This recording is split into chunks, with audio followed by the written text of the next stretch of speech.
Modasa high school Shanti Niketan कहवाय, Shanti Niketan कहवाय के नमस्ते विद्यार्थी मित्रों, ધોરણ 11 આપણા શાસ્ત્રની અંદર સ્વાધ્યાય 3.1 ની અંદર એક બીજો અગત્યનો અને થોડો અઘરો લાગતો ક્વેશ્ચન આજે આપણે સમજવાનો છે. Example number 5.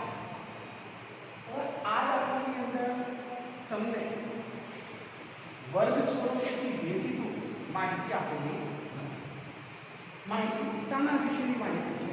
તો એક મોબાઈલ દ્વારા 70 કોલ કરે છે, જુદા જુદા 70 કોલ કરે છે અને એની વાતચીતના સમયની માહિતી અહીંયા આપેલી છે. પ્રથમ કોલની અંદર એને કેટલી મિનિટ વાત કરી, બીજા કોલની અંદર કેટલી મિનિટ વાત કરી, એ રીતના 70 કોલની માહિતી આપેલી છે.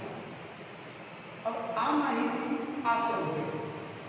આ વ્યક્તિ 4 થી ઓછી મિનિટ વાત કરે એવા 20 કોલ, 8 કરતા ઓછી મિનિટ વાત કરે એવા 42 કોલ છે, 12 કરતા ઓછી મિનિટ કામ કરે એવા 57, 16 મિનિટ કરતા ઓછી વાતચીત કરે એવા કુલ કોલ 65 છે અને 20 મિનિટ કે એના કરતા ઓછા સમય માટે કોલ કરે, વાતચીત કરે એવા કુલ કોલ છે. 20 મિનિટ કે એના કરતા ઓછા સમય સુધીની વાતચીત કરી હોય એમાં બધા કોલ આવી ગયા છે, તે 70 કોલ આવી. એટલે આ વ્યક્તિ જે 70 કોલ કરે છે એમાં એક પણ કોલની અંદર 20 મિનિટ કરતા વધારે વાત કરતો નથી. પણ હવે આનો આપણે મધ્યક શોધવાનો છે. x બાર શોધો એમ કીધું છે કે વાતચીતના સમયનો મધ્યક શોધો. તો મધ્યક શોધવો હોય તો આપણને આ રીતના ખુલ્લા વર્ગો આપ્યા હોય, ખુલ્લા છેડાવાળા, તો સીધું તો એનો મધ્યક મેળવી શકાતો નથી. તો આ જે માહિતી છે એને સતત આવૃત્તિ વિતરણની અંદર ફેરવવી, એટલે કે વર્ગ અને આવૃત્તિ આ સ્વરૂપે એને ફેરવવો. તો આપણે સૌથી પહેલા એ કામ કરવાનું, વાતચીતના સમયનો વર્ગ, વાતચીતનો સમય એ મિનિટમાં, વાતચીતનો સમય જે મિનિટમાં આપ્યો છે, સૌથી પહેલા 4 મિનિટ કે એના કરતા ઓછો એનો વર્ગ બનાવો હોય તો કેમ બને? તો 0 થી 4. ઓકે. હવે 8 મિનિટથી ઓછા સમય સુધી વાતચીત કરવાની હોય એમાં 0 થી 4 મિનિટ વાળા તો અંદર આવી ગયા છે. 8 મિનિટથી ઓછામાં 8 કરતા ઓછા, તો તમે એમને પણ વિચારો 8 કરતા ઓછામાં કોણ આવે? 7, 6, 5, 4, 3, 2, 1 વગેરે. આમ તો પ્રાકૃતિક સંખ્યાઓ બધી આવે, પણ સમયની વાત છે તો વચ્ચેની એક કિંમત આવે, જેમ કે 1.5 મિનિટ વાત કરી, 2.5 મિનિટ વાત કરી, આ બધું જ 3 મિનિટ ને 45 સેકન્ડ વાત કરી, આ બધું જ 8 મિનિટ કરતા ઓછા આવી જાય. પણ 8 મિનિટ કરતા ઓછા કુલ કોલ 42 છે, પણ એની અંદર 4 મિનિટ કરતા ઓછા વાળા કોલ પણ એની અંદર આવી જાય છે. તો આપણે અહીંયાથી ટુકડો કરવો હોય તો કઈ રીતના? તો 0 થી 4 નું ઓલરેડી આપણે ગણી કાઢવાના છે. તો એના પછીથી આવશે એ 4 થી 8 ની વાત, બરાબર?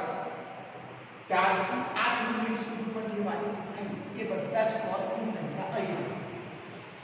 એના પછી છે 12 થી ઓછી, એટલે 12 થી ઓછીમાં આ બધા જ આવી જશે.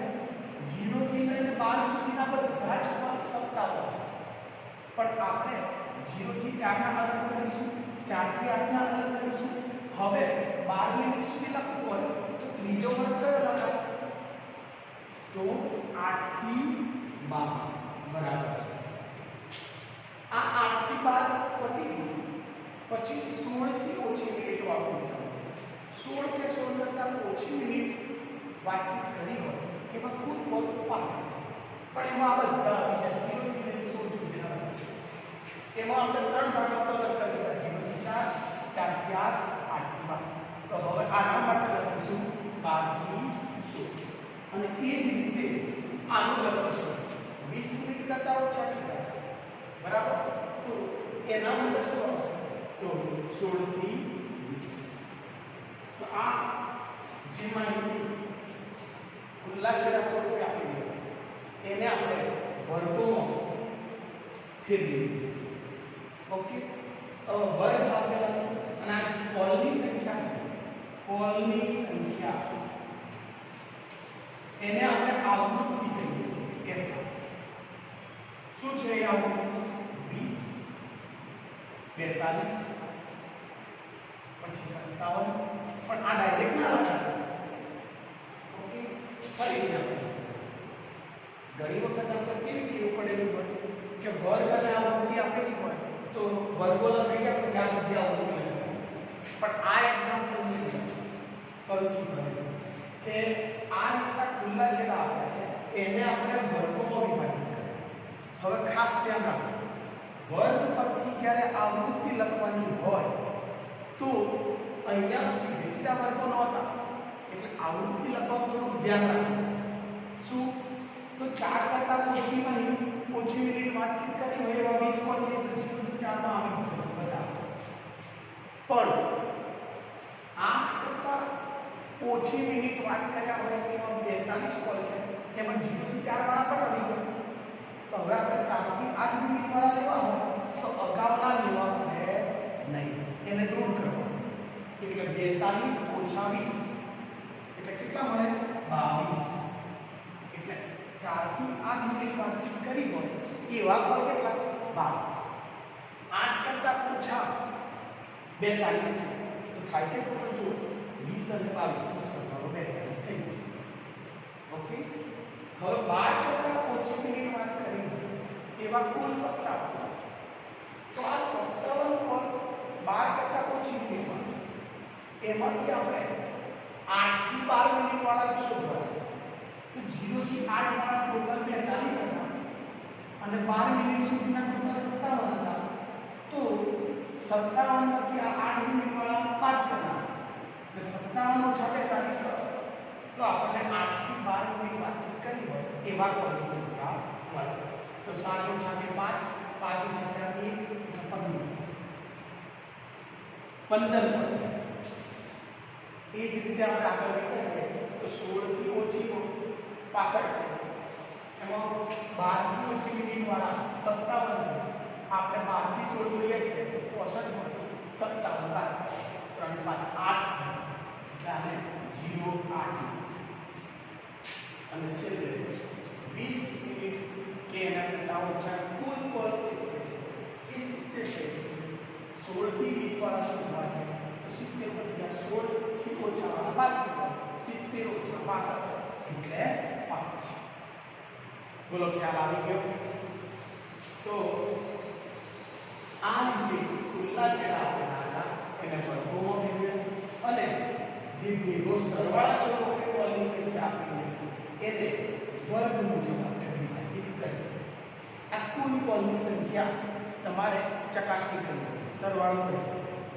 જો સરવાળો 70 કોલ સંખ્યા આપ્યા છે એનાથી વધારે થયો કે ઓછો થયો મતલબ કે આપણે અહીંયા લખવામાં કોઈ ભૂલ કરી હશે તો ચેક કરી લો કે 8 ને 10 10 એટલે 20 નો 2 4 6 ને 1 7 એટલે 7 આવી ગયો મતલબ કે આપણે આ જે ભાગ કર્યા છે એ સાચા કર્યા છે અને આ જે 70 છે એને n બરાબર સિગ્મા fi એમ કહી શકીએ એનો સમજ ઓકે તો હવે આપણે જે બીજા બધા એક્ઝામ્પલ સરળ હતા એ સ્વરૂપમાં દાખલ કરીએ કે વર્ગ અને આવૃત્તિ આ સ્વરૂપ હવે તમને આ કે વર્ગો અને આવૃત્તિ આપી હોય તો મધ્યક શોધવા માટે સૌથી પહેલું સ્ટેપ કયું તો વર્ગની મધ્યક કિંમત શોધો તો અહીંયા લખીશું મધ્ય કિંમત એનો સંકેત છે x તો 0 અને 4 ની મધ્યક કિંમત 0 થી 4 ની મધ્યક કિંમત આપણે 2 સરવાળો આપણે 0 + 4 = 2 એટલે 4 / 2 હવે હવે 8 ને 4 12 ભાગ્યા 2 એટલે 6 12 ને 8 20 ભાગ્યા 2 એટલે 10 એ રીતના 16 અને 12 28 ભાગ્યા 2 એટલે 14 અને અહીંયા 16 અને 20 એનો મધ્ય કિંમત આ આપણને બધી મધ્ય કિંમત મળી. હવે આપણે શોધવાનું છે મધ્ય x બાર શોધવા માટે આપણે કઈ સૂત્ર જાણીએ છીએ? તો એક સૂત્ર આ જાણીએ છીએ sigma fi xi upon sigma mi. આ સૂત્ર જાણીએ છીએ. તો આ સૂત્ર મુજબ હવે કોષ્ટકમાં સારી જરૂર છે તો fi xi ની જરૂર છે. જો તમને આ આંકડા ખૂબ મોટા લાગતા હોય તો પછી તમે ટૂંકી ધારેલા મધ્ય પરિવર્તિત કરી શકો. પણ અહીંયા આંકડા 30 કરતા નાના છે. 30 કરતા નાના આંકડા માટે આપણે મોટા રીતે ડાયરેક્ટ જ fi xi શોધીએ. તો આમાં fi xi શું થશે? ગુણાકાર કરો. 20 ગુણ્યા 2 એટલે 40, 22 ગુણ્યા 6 132 પછી 15 ગુણ્યા 10 150, 14 ગુણ્યા 8 112 અને 18 ગુણ્યા 5 એટલે 90. આપણે fi અને xi ના ગુણાકાર મેળવીએ. જો આ ગુણાકાર તમે પરીક્ષામાં કેલ્ક્યુલેટરથી પણ કરી શકો. શક્ય હોય ત્યાં સુધી આપણને એક દિશા તો આવડતા હોય, એકા 11 અને 21 એ સારી રીતે આવડતા હોય તો આ ઝડપથી કરી શકો. બને ત્યાં સુધી શરમ રાખ્યા વગર એકા 11 21 એક વખત રિવિઝન કરી શકો. હવે fi xi નો ટોટલ સરવાળો છે સિગ્મા fi xi. તો આ બધાનો સરવાળો કરવાનો છે. આ 2 ને 4 બરાબર. હવે 4 ને 3 7 ને 5 12 ને 10 12 ને 10 22 બિંદી પડી 2 1 3 4 ને 5 એટલે આ 524 છે. આ 524 જે થયા એ શું છે? તો સિગ્મા fi xi એની કિંમત છે 524. બસ તો મધ્યનું જે સૂત્ર હતું x બાર બરાબર આ જે sigma fi xi upon sigma f. તો આપણે આ 524 ભાગ્યા સિગ્મા fi કેટલા છે? 70. એ 70 મૂલ્ય આનો ભાગાકાર કરવો છે બરાબર. તો 524 ભાગ્યા 7 તો તમે કરી શકો. તમારી પાસે કેલ્ક્યુલેટર હોય તો તમે ડાયરેક્ટ ભાગાકાર કરો. પણ માની લો કે કેલ્ક્યુલેટર નથી, બગડી ગયું, તો ભાગાકાર કરતા 524 ભાગ્યા 70 7 490 બાદબાકી કરીએ 34 મળે. હવે પોઈન્ટ મૂકતા 340 થશે. 340 ભાગ્યા 70 કરતાં 4 280 બાદબાકી 60 થઈ. આ રીતે ભાગાકાર કરતાં 7.4857 લગભગ 7.49 મિનિટ જેવો જવાબ મળે.